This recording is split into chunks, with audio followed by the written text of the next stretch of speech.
Salut à toutes et à tous et bienvenue sur Pséturie, la chaîne qui parle mouvements sociaux, idées politiques et justice écosociale. Et aujourd'hui nous allons parler de l'Anthropocène contre l'histoire, un livre passionnant écrit par Andreas Malm, un chercheur suédois en géographie humaine que Naomi Klein décrit comme l'un des penseurs les plus originaux sur les changements climatiques.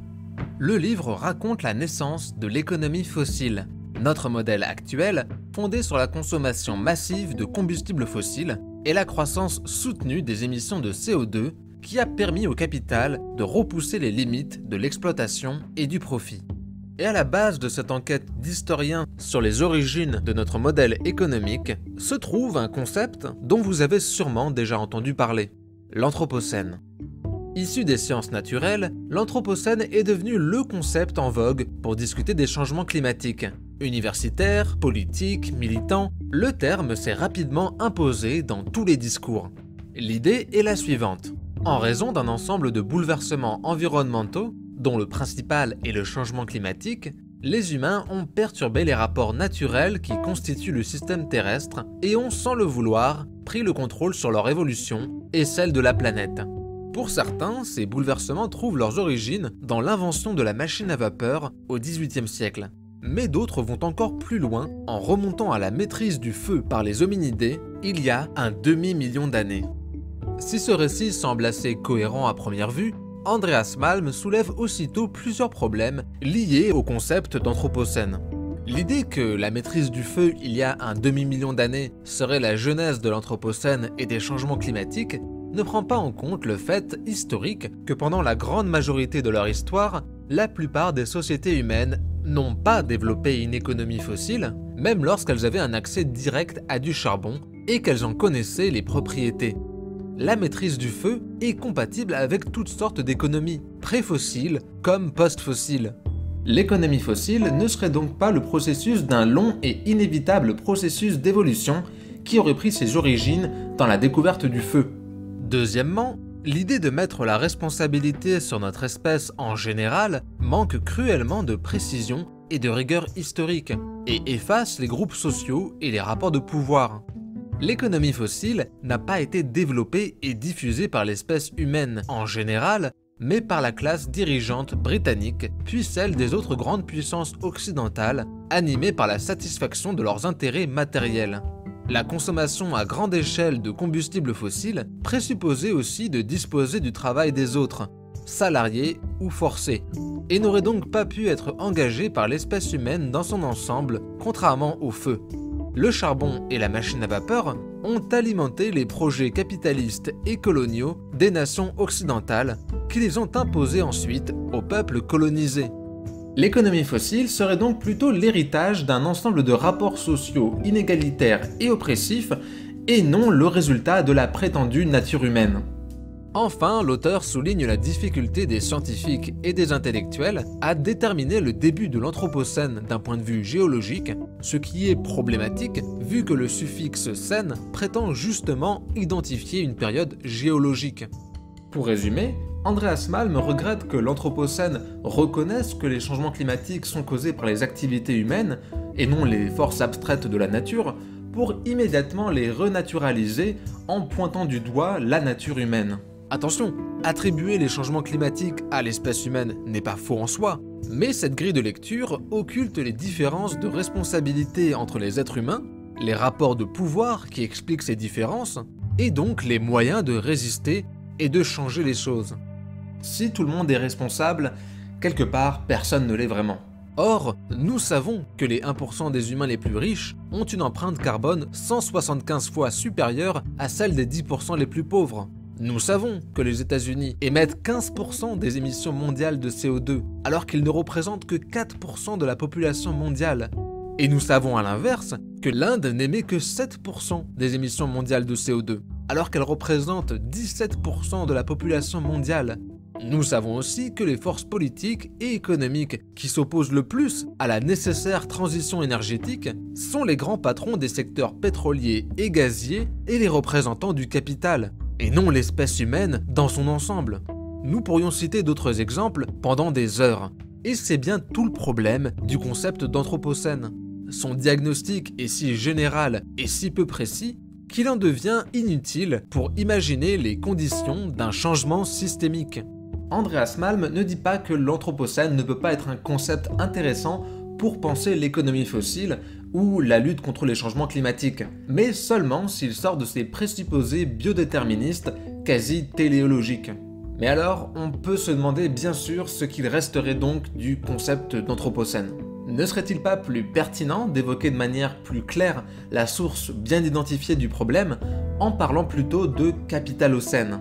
Les 2 premiers chapitres du livre de Malm analysent les origines de la situation actuelle en s'intéressant à l'essor de la machine à vapeur dans l'Empire britannique au XIXe siècle. Andreas Malm commence donc son enquête en Grande-Bretagne, le berceau incontestable de l'économie fossile.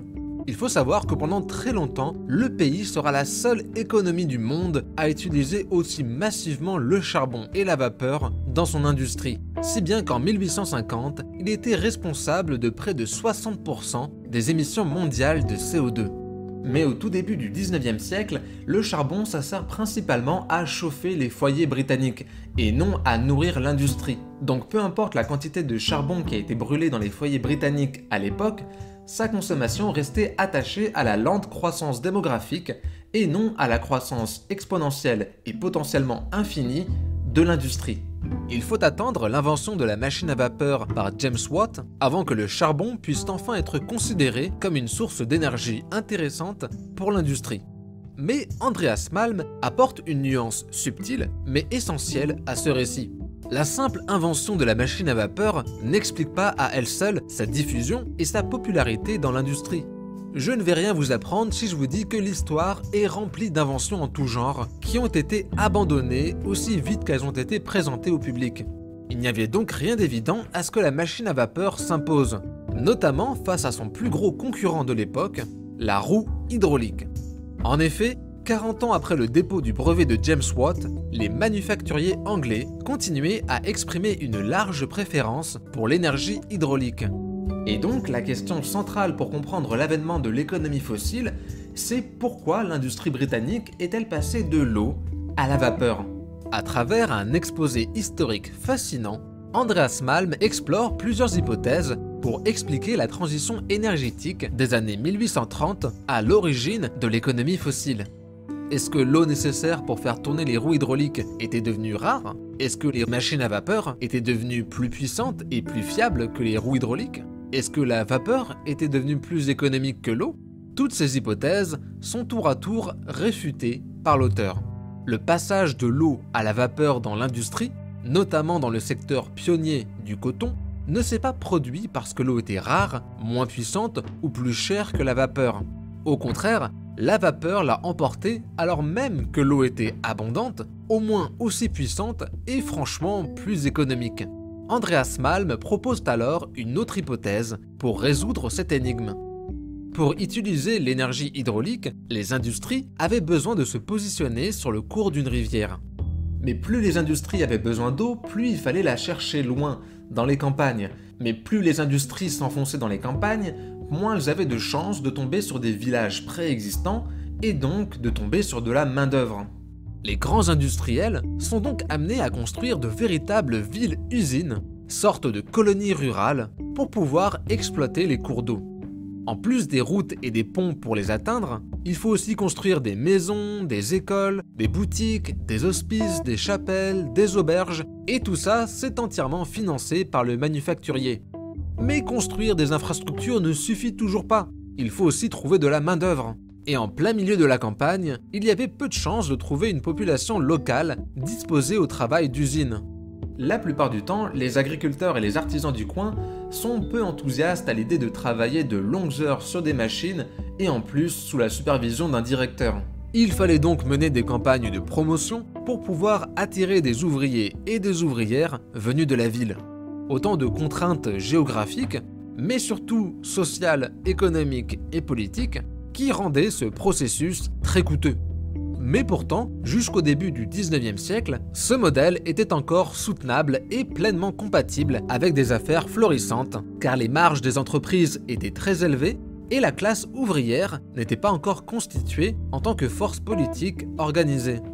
Mais en 1824, les lois sur les coalitions, c'est-à-dire les lois qui empêchaient la syndicalisation en Grande-Bretagne, sont abrogées, ce qui résulte en une série de mobilisations et de grèves dans tout le pays.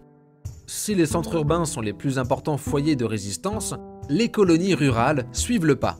Et ça, c'est extrêmement problématique pour le patronat de l'époque, dont la riposte est par ailleurs d'une férocité inouïe. Tout devient plus compliqué face à des mouvements de résistance syndicale dispersés à travers la campagne, notamment lorsqu'il s'agit d'envoyer la police et les briseurs de grève, et lorsqu'il s'agit d'avoir recours au licenciement massif, puisqu'il fallait recommencer à zéro les campagnes publicitaires de recrutement. Et c'est à ce moment-là que l'avantage principal de la machine à vapeur, c'est-à-dire sa mobilité spatiale, l'a emporté.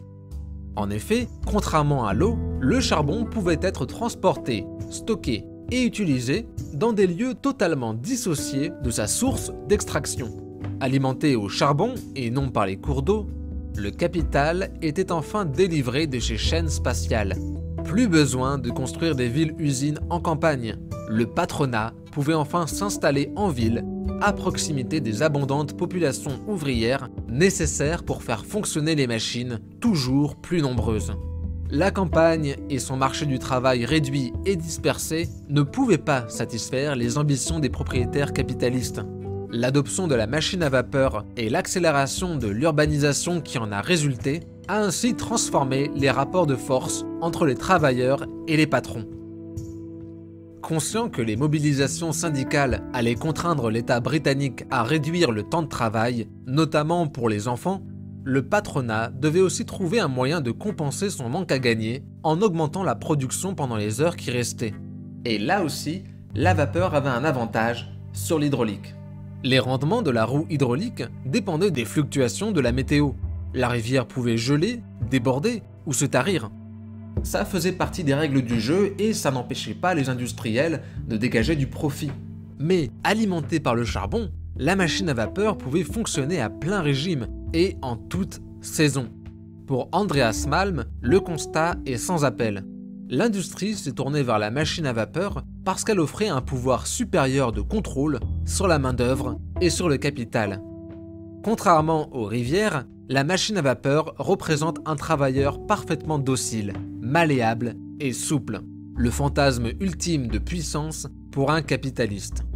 Le déclin de l'industrie basée sur l'énergie hydraulique a aussi été encouragé par le crash financier du milieu des années 1820 et les améliorations technologiques des machines à vapeur, mais l'auteur soutient que cet aspect est central pour comprendre l'émergence de l'économie fossile, façonnée par les rapports de propriété capitalistes de l'époque.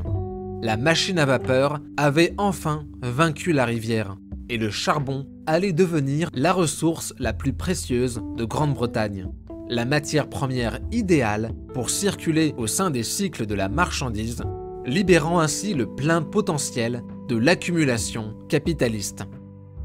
Le charbon alimente l'industrie, mais aussi les navires de la marine britannique qui gardent les routes commerciales et qui soumettent les peuples aux quatre coins du globe afin de piller leurs ressources naturelles qui alimenteront à leur tour l'industrie britannique et ainsi de suite. Un cycle mortifère auquel vont aussitôt se joindre les autres grandes puissances occidentales qui vont y ajouter plus tard l'extraction de pétrole et de gaz. Il est donc impossible de comprendre l'économie fossile contemporaine sans comprendre la structure de domination qui a permis son émergence.